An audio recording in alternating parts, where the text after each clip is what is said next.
Kapag itong pay in full ang pipiliin natin guys, on or before March 12, ay wala pong tubo ang ating babayaran guys, wala pong interest. Ito na po yung sinasabi kong 0% interest for up to 40 days. Hi guys! Maligayang araw po ng Sabado, March 8, 2025. This is Melvin once again and welcome back to my YouTube channel. For today's video ay i-review ko po sa inyo ang isang buwan kong paggamit nitong Atomy card. At tuturuan ko rin po kayo kung paano babayaran ang ating utang dito. At tuturuan ko rin po kayo kung paano maglagay ng PIN sa ating card.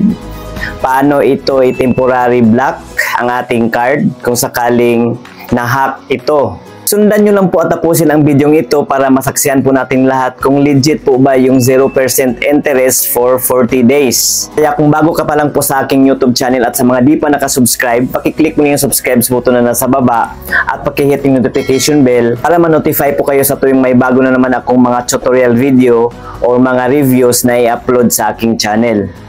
So let's go! Ito panoorin nyo.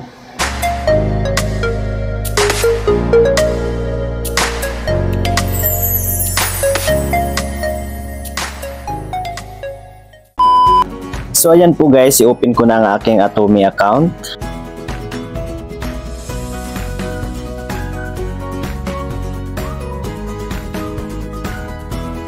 So ito na po ang kabuuang total sa mga na-purchase ko lahat guys. Itong nakalagay dito sa card na part. So i-click lang natin ito guys. At ito po ang aking remaining credit limit guys. 5,674.53. 8,000 pesos po kasi yan. Nabawasan na po kasi yan ng 2,325.47. Kaya ito na lang po ang naging remaining balance. At dito sa recent transactions guys, dito natin makikita kung saan natin ginamit yung ating card. Lahat po ng transactions guys, maging online man yan guys or in-store. Basta gamit natin ang ating Atomy card. At makikita din natin dito guys kung saang store o kung ano ang pangalan ng store o establishment kung saan po natin ito ginamit. Katulad nitong sa akin guys, nung first kong gamit nitong Atomy card ay noong February 10 sa NCCC Supermarket, Kalinan, Davao City. At sa pangalawa kong pag-purchase guys ay pagka February 13 sa Compra Davao, PHL. At sa pangatlo kong gamit guys ay sa apple.com. At ito po yung mga total sa mga nabili ko guys. At kapag kukumputin yan lahat guys, ito na po ang magiging kabuuang total. At pagdating ng March 2 guys, ay nag-send na ng bill ang Atomy. At ito na po yun guys.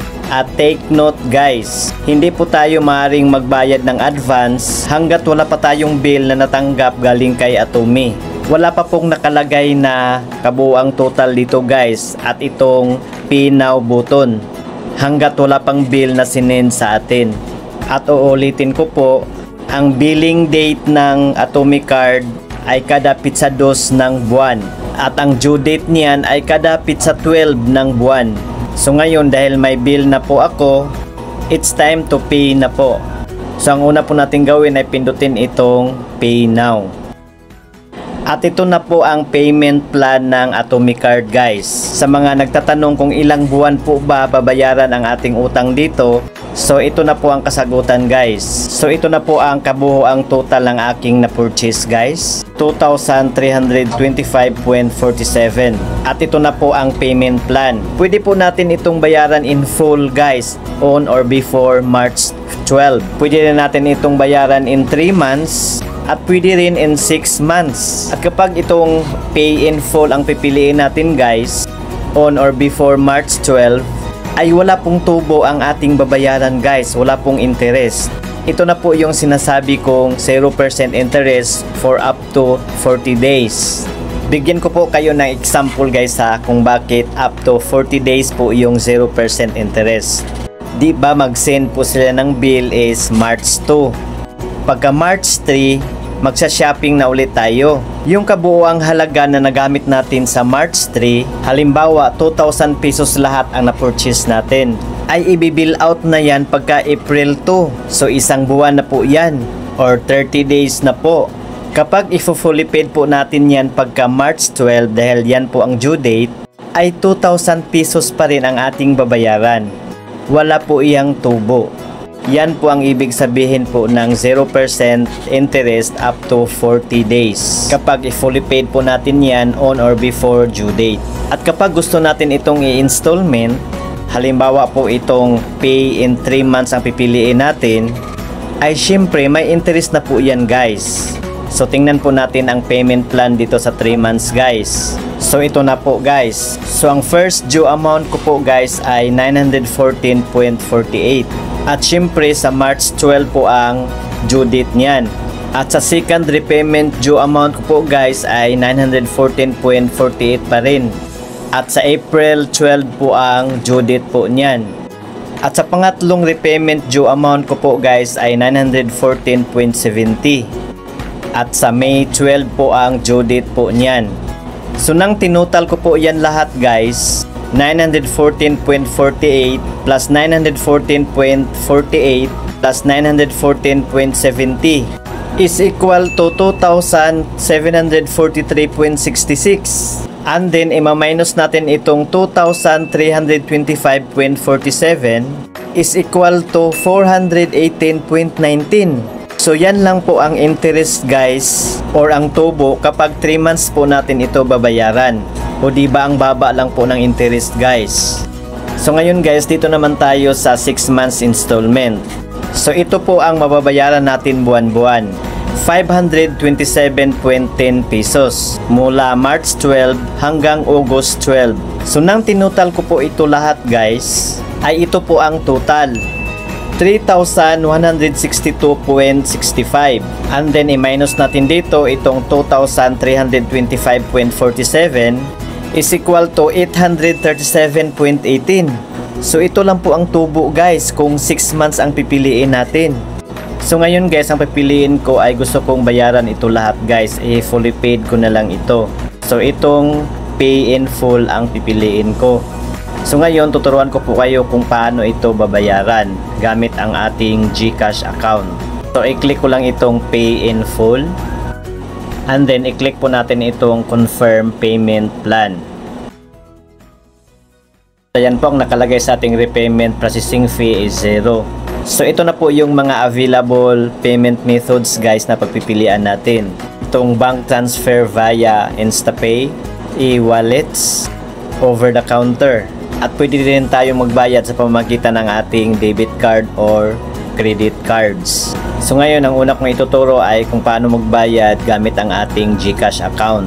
Kahit saan lang po dito sa dalawa guys, bank transfer via InstaPay or itong e-wallets, pareho lang po yan. So dito ako sa una guys, itong bank transfer via InstaPay. And then i-click natin itong confirm payment. At ayan po, kung gusto po nating malaman yung mga InstaPay members guys, ay i-click lang natin itong may arrow dito sa gilid. So ito na po yung lahat guys, yung mga InstaPay members na pwede po nating gamitin sa pagbayad dito sa Atomy. At dito sa baba guys, nakalagay po ang mga instructions kung paano po magbayad sa pamamagitan po ng InstaPay. So patuloy po tayo sa ating GCash account guys. Next po natin gawin ay i-click natin itong copy code. At kapag mag-pop up na po ito guys, your account number is copied, ay i-exit muna natin itong ating Atomy account. And then i-open na natin ang ating GCash account. And then sa ating GCash dashboard, i-click natin itong transfer. And then i-click natin itong local. And then hanapin natin ang AUB or Asia United Bank. At ito po yun guys oh. At kapag wala po tayong nakita ditong AUB guys, ay i-click po natin itong view all. And then i-search po natin sa search bar ang Asia United Bank. At dahil may nakita na po ako dito, ito na lang po ang i-click ko.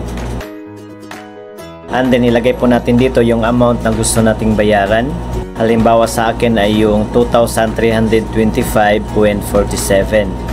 And then ilagay po natin ang ating pangalan dito sa account name. And then dito po natin i-paste sa account number yung kinopy natin doon po sa Atomy. And then next po ay ilagay po natin ang ating email address. Pero optional lang po yan guys, pwede natin lagyan, pwede ring hindi. At pagkatapos natin malagyan ng mga detalye ay i-click na natin itong send money. At may service fee po na 15 pesos guys sa ang GCash na idagdag sa ating babayaran. At pagkatapos nyan, i-click natin itong may maliit na box para malagyan ng check to confirm that the details are correct. And then, i-click na itong pay PHP 2,340.47. At ilagay dito ang OTP na sinend sa ating GCash number. And then, click submit. At ayan po, bank transfer complete na po. At huwag kalimutang i-save ang receipt na ito guys. Kung sakaling magka-averya ang ating transaction, ay may proof po tayo na bayad na po tayo. Scroll down lang po, and then dito sa baba, i-click itong may download para ma-save sa ating phone gallery ang ating resibo. So ngayon, i-exit na natin itong ating GCash account at balik po tayo doon sa ating Atomy card. I-refresh lang natin at ayan po, credited na po ang ating binayad guys. Bumalik na po sa 8,000 pesos ang aking credit limit. So ngayon guys, ang ituturo ko naman po sa inyo ay kung paano mag-change ng PIN sa ating card at kung paano natin ito i-block kung sakaling may mga suspicious transactions na nangyari sa ating card. So ngayon, buksan ko ulit ang aking Atomy account and then i-click itong card.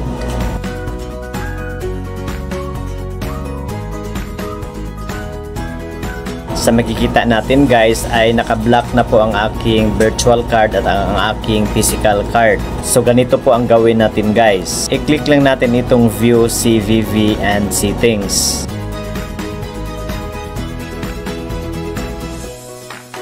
And then mag-send ang Atomy ng OTP sa ating registered mobile number.